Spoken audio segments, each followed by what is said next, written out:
Ini bukan pemanasan karena acara ini acara halal bihalal, tambah adem. Jadi tolong diralat, bukan tambah panas, tambah adem, bukan pemanasan, tambah adem. Rileks saja.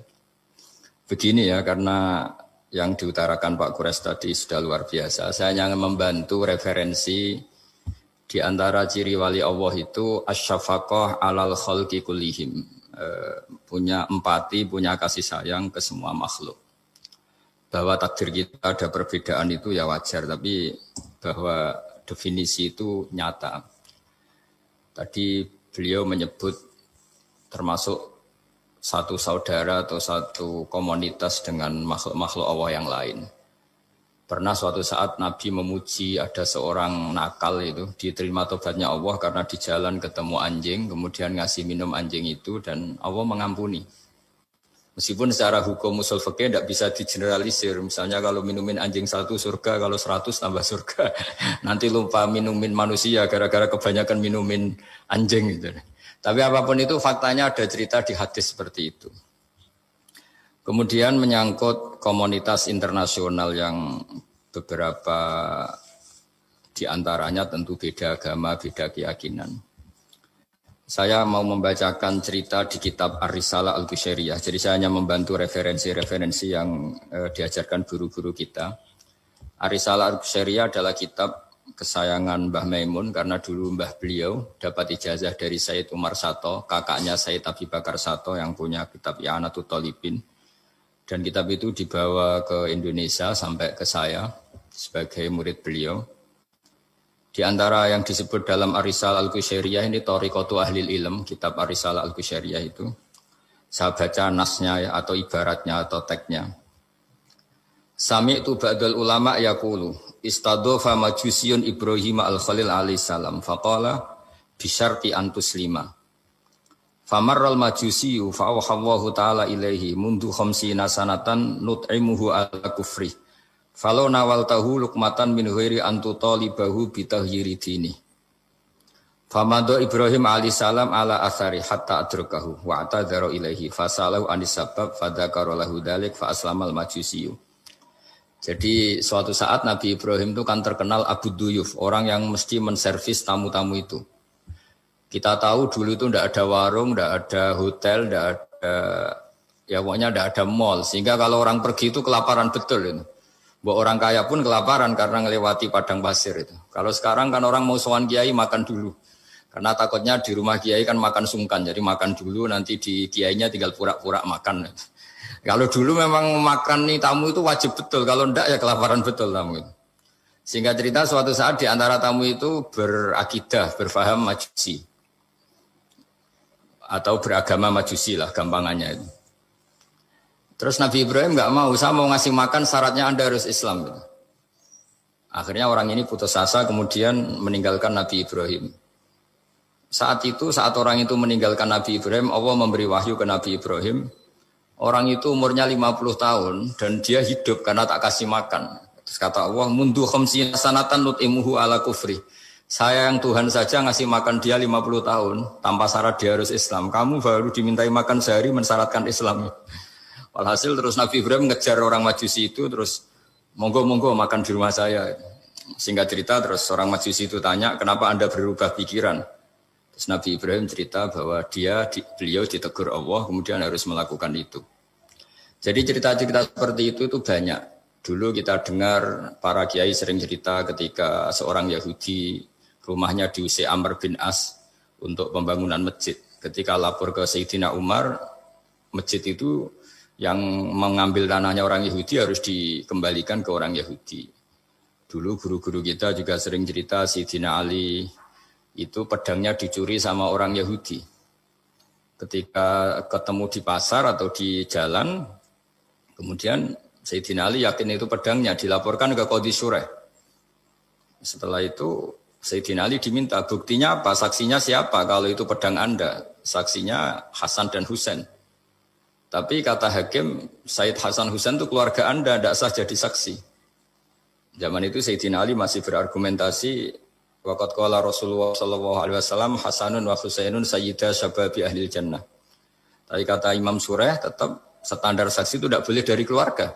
Singkat cerita, Qadhinya itu pakai standar hukum usul fikih, al-qaulu qaulu sahibil yad. Yang dibenarkan adalah yang sekarang megang barang itu. Ketika nggak ada saksi, al-musaddaq yang dibenarkan al-qaulu qaulu sahibil yad. Yang dibenarkan ya yang megang barang itu. Singkat cerita dimenangkan oleh orang Yahudi tadi. Setelah dimenangkan, Sayyidina Ali agak kecewa. Masa seorang Amirul Mukminin sidang di pengadilan negeri kalah. Tapi orang Yahudi tadi akhirnya insaf, sadar sampai masuk Islam. Sampai beliau ngendikan, bihada taqumus sama wal ard. Karena ini langit dan bumi berdiri, karena keadilan itu. Jadi ini cerita-cerita referensi yang bisa menolong teman-teman siapapun berkomunitas internasional. Karena pikiran saya sederhana ya, al-ilmu yurisul ahwal, ilmu itu melahirkan sikap. Jadi kalau kita punya referensi yang cukup tentang toleransi, insya Allah kita hidup di mana saja punya toleransi, karena toleransi itu juga ajaran agama. Di antara yang diceritakan para guru-guru kita adalah ketika Nabi mau dibunuh oleh orang namanya Daksur. Atau Duksur siapa, enggak tahu KTP-nya saya, kiai-kiai kalau baca Daksur. Ketika beliau sedang santai di satu tempat, tahu-tahu ada orang yang mengambil pedangnya, kemudian bilang, mayyamna'uka minni ya Muhammad. Sekarang Anda sama saya berdua, siapa yang bisa menghalangi kamu? Nabi dengan rileks menghentikan Allah. Kemudian si Daksur ini gemetar, pedang jatuh. Kemudian diambil Nabi. Sekarang ya Daksur, mayyamna'uka minni, yang bisa menghalangi kamu siapa? Orang itu bilang, la ahada, tidak siapapun. Nabi dengan gampangnya fa'afa'anhu, Nabi memaafkan. Padahal ini jenis harbi, jenis orang yang jelas punya niat bunuh. Terus artinya kita-kita yang ngaji di pesantren, saya ngaji di Mbah Maimun, punya Bapak Kiai Nur Salim, semuanya ngajarkan bahwa di mana-mana perang kekerasan itu ya karena kita diperangin. Udina lilladzina yuqatalun, karena kita diperangi kita boleh perang. Qatilul ladzina yuqatilunakum. Jadi yang boleh kita perangi ya zaman kayak kita dulu dijajah Belanda, dijajah Jepang zaman itu. Ketika sudah tidak ada penjajahan ya alasan itu sudah hilang karena mereka tidak merangi kita. Jadi apa ya, perang ya ada konteks rasionalitasnya, damai juga ada konteks rasionalitasnya. Tapi karena kita punya tradisi referensi, teman-teman yang di Jerman tak bantu, tadi ada kitab Ar-Risalah Al-Qushairiyah, terus ada beberapa cerita-cerita tadi kayak Daksur. Kalau ayatnya jelas ya, jelas qatilul ladzina yuqatilunakum wa in janahu lisalmi fajnah laha wa tawakkal 'ala Allah. Bahkan seperti yang diceritakan Profesor Quraisy tadi, yang sedang kita benci pun bisa saja suatu saat teman. Dalam surat Mumtahanah itu atau Mumtahinah ada ayat asawwau ayyaj'ala bainakum wa bainal ladzina ataitum minhum mawaddah. Bisa saja orang yang sekarang kamu benci suatu saat kamu cintai. Wallahu qadir, itu Allah Maha Kuasa. Dan tadi saya menambahkan yang dikatakan Profesor Quraisy tentang belajar. Dulu Nabi itu enggak puasa Asyura. Tapi ketika datang ke Medina, orang-orang Yahudi itu puasa Asyura. Coba tanyakan ke mereka, kenapa puasa tanggal 10? Terus mereka menjawab, yaumun najawwahu fi Musa, itu hari yang Allah menyelamatkan Nabi Musa. Terus fa'amara bisyami, kemudian Nabi menyuruh sahabat puasa. Artinya dulu itu segampang itu hidup, itu sesuatu yang baik, apa ya sudah ditiru. Meskipun kita tahu Nabi itu tentu mustaqil bil istihad, Nabi itu orang yang mandiri. Tapi memberi percontohan kita betapa gampangnya kita seperti itu. Dulu ada seorang Yahudiyah meminta sama Sayyidah Aisyah dan dikasih. Ketika dikasih, dia mendoakan semoga kamu Aisyah selamat dari siksa kubur. Zaman itu Sayyidah Aisyah itu belum tahu tentang siksa kubur sehingga beliau engkar, enggak percaya. Tapi setelah Rasulullah datang dan diceritanin, Nabi, oh iya siksa kubur itu ada. Dan semenjak itu Nabi selalu isti'adah minta perlindungan dari siksa kubur. Jadi dulu di komunitas-komunitas beda agama suatu yang benar ya dibenarkan. Makanya kaidah umum dalam interaksi antar agama itu la tusaddiquhum wa la tukadzibuhum, ya kamu jangan bilang iya, jangan-jangan enggak, ya jangan bilang tidak, jangan-jangan iya. Jadi aturan ilmunya jelas la tusaddiquhum wa la tukadzibuhum. Ya artinya sesuai referensi ilmu lah kira-kira begitu.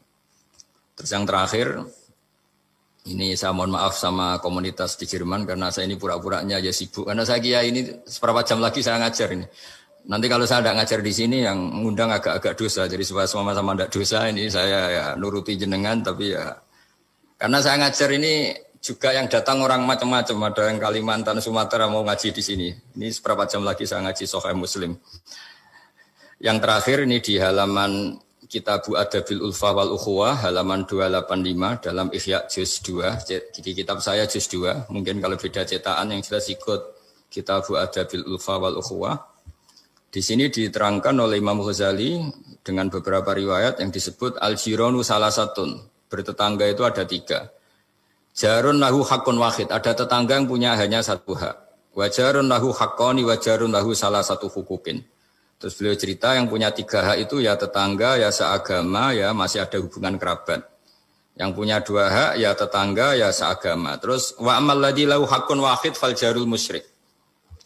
Yang punya hak 1 itu tetangga yang beda agama. Jadi intinya tetap dikasih hak meskipun beda agama. Sampai diantaranya disebutkan juga di halaman 287. Imam Ghazali ngendikan beliau berfatwa dan beliau bercerita Rawahu Umar bin Syu'aib an Nabi an Jaddih anin Nabi. Terus qala Mujahid kuntu inda Abdillah bin Umar wa ghulamun lahu yaslahu syatan faqala ya ghulam idza salakhta fabda bijarinal yahudi.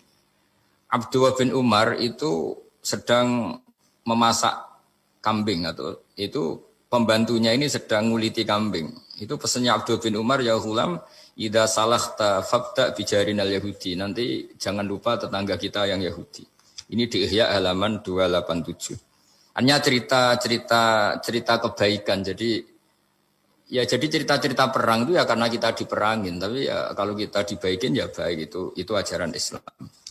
Hatta qala dzalika miraron. Faqala lahu lima taqulu hadza. Ini pembantunya juga enggak langsung menerima. Kenapa saking enggak mau nerimanya diulang-ulang lagi oleh Abdullah bin Umar. Faqala inna Rasulullah sallallahu alaihi wasallam lam yazal yusina bil jar hatta khashina annahu sayuwarrithu. Kenapa engkau melakukan itu ya Abdullah bin Umar? Terus beliau menjawab, Rasulullah itu selalu berpesan untuk berbuat baik sama tetangga.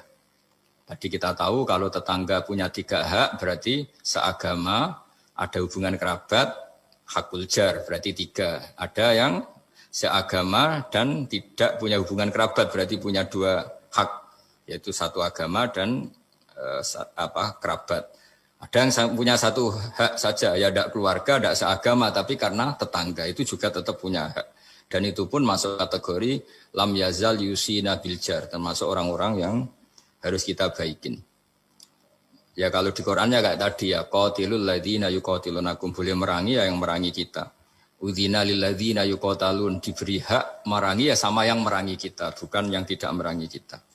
Terus waqala Hisyam Kanal Hasanu la yara ba'san antut imal jarul yahudiyya wan nasraniyya min udkhiyatik. Bahkan sebagian ulama di sini disebut Hasan Basri berpendapat kalau berkorban, kalau punya tetangga Yahudi yang butuh enggak apa-apa dikasih dagingnya. Ini di halaman Ihya 287 juz 2. Jadi dari cerita-cerita itu dan referensi-referensi itu teman-teman di Jerman tidak usah khawatir lah kalau kiai-kiai kayak kita itu berfatwa nggak boleh berkomunitas internasional nanti takut begini-begini enggak lah. Kita bacanya ya sama seperti yang dibaca Profesor Kures, sama yang dibaca guru-guru kita. Jadi itu kalau boleh dikatakan sumbangan saya lah bahwa di kita di pesantren itu ajaran-ajarannya juga seperti itu. Dan tadi beberapa kita saya sebutkan halamannya supaya bisa dicari, supaya tidak kelihatan hoax, juga tidak bikinan saya gitu, supaya jelas itu. Dan saya mohon maaf karena nggak bisa ngikuti sampai selesai, tapi saya ngapresiasi, semoga jadi syawal yang baik. Minal aidin wal faizin. Minal aidin artinya kita kembali menjadi ahli surga. Saya termasuk yang sependapat dengan kitab yang saya baca. Dulu kita ini ahli surga karena Nabi Adam lahirnya di surga dan diciptakan di surga. Karena satu kesalahan beliau harus kembali ke bumi. Dan setelah puasa itu selesai dan diterima, kita kembali ke ahli surga lagi. Maksud minal aidin, kita kembali lagi berstatus sebagai ahli surga. Dan itu dimulai dari saling memaafkan. Karena yang menghalangi masuk surga itu hak adami. Manusia itu kan paling kikir untuk memaafkan orang lain. Padahal kalau hak adami belum selesai itu Allah tidak mau memaafkan. Makanya syaratnya masuk surga harus kita saling memaafkan. Dengan cara seperti itu insya Allah kita minal aidin wal faizin. Jadi mohon maaf, sekali lagi mohon maaf karena saya tidak bisa ngikuti sampai selesai karena saya harus ngaji. Karena bukan papa ya, memang harus. Andai kan sunat itu mungkin saya tinggalkan. Mohon maaf sekali. Wassalamualaikum warahmatullahi wabarakatuh.